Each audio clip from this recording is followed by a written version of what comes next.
Pemirsa, KPK menetapkan Gubernur Kalimantan Selatan Syahbirin Nur sebagai tersangka korupsi senilai 12 miliar.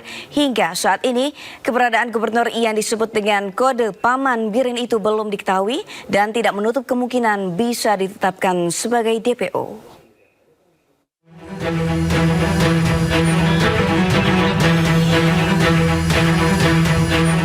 Gubernur Kalimantan Selatan Syahbirin Nur ditetapkan sebagai tersangka suap pengadaan barang dan jasa di lingkup Pemprov Kalimantan Selatan. Penetapan tersangka Syahbirin Nur berawal dari operasi tangkap tangan 4 ASN dan 2 orang swasta. Dalam OTT, KPK menyita barang bukti suap senilai 12 miliar rupiah. Kasus suap terjadi saat lelang pembangunan lapangan dan kolam renang di kawasan olahraga terpadu serta pembangunan gedung Samsat terpadu. Uang suap dikemas dalam kardus dan diberi label logistik Paman sebagai kode penyerahan uang ke Syahbirin Nur. Tas ransel warna hitam berisikan uang 1 miliar. D. 1 buah kardus kuning dengan foto wajah Paman diduga terkait dengan perkara. F.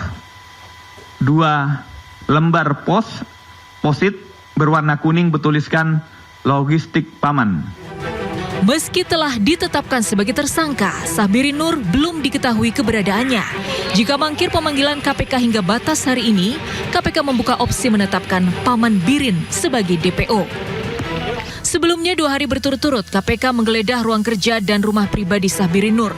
Senin lalu penggeledahan di ruang kerja Syahbirin berlangsung 5 jam. Penyidik KPK membawa barang bukti 1 koper dokumen untuk dibawa ke Polda Kalsel. KPK juga menggeledah rumah pribadi Syahbirin Nur di Jalan Kertak Baru, Kalimantan Selatan selama 3 jam pada Selasa malam. Sepanjang penggeledahan, Syahbirin tidak terlihat. Tim Liputan iNews melaporkan. Dan untuk mengetahui perkembangan kasus korupsi yang melibatkan Gubernur Kalimantan Selatan Syahbirin Nur, sudah ada rekan Hamzah Azwan di Gedung KPK Jakarta. Ya Hamzah, apakah sudah ada informasi terbaru dari KPK terkait kasus ini?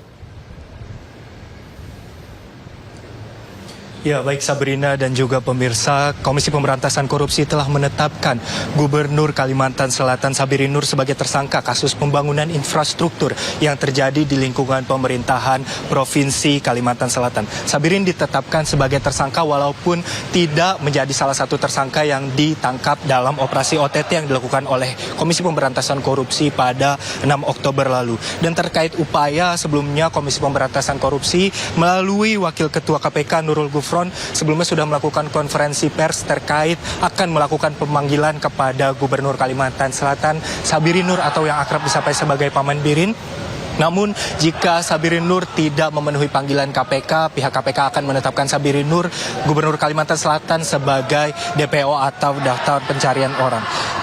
Kemudian KPK juga sebelumnya sudah melakukan penggeledahan di rumah Gubernur Kalimantan Selatan pada Selasa 8 Oktober lalu. Sebab meskipun Syahbirin Nur tidak termasuk ke dalam orang-orang yang tertangkap dalam operasi tangkap tangan oleh KPK, Syahbirin Nur tetap diduga memiliki keterkaitan di dalam korupsi yang melibatkan infrastruktur ataupun pembangunan di lingkungan Provinsi Kalimantan Selatan. Perkara yang diungkap KPK ini terkait dugaan korupsi pengadaan barang dan jasa dalam beberapa proyek di lingkungan Provinsi Kalimantan Selatan. 2 tersangka dari pihak swasta juga sudah ditetapkan, yaitu Sugeng Wahyudi dan juga Andi Susanto yang merupakan rekanan pekerjaan di Dinas PUPR Kalimantan Selatan yang diduga memberikan suap sebesar 2,5% berupa fee dan juga 5% untuk Gubernur Kalimantan Selatan agar bisa mendapatkan proyek tersebut. Proyek yang dimaksud yaitu merupakan dari pembangunan lapangan bola, gedung Samsat terpadu dan juga gedung kolam renang yang disinyalir memiliki nilai sejumlah 54 miliar rupiah.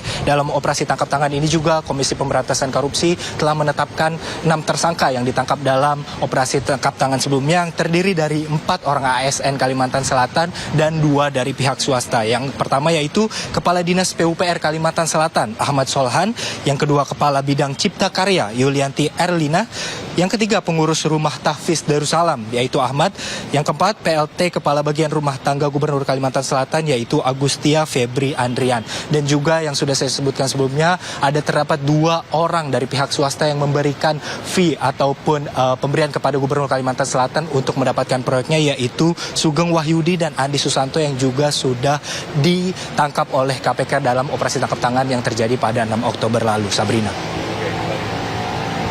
Baik, terima kasih Hamzah atas laporannya. Selamat bertugas kembali.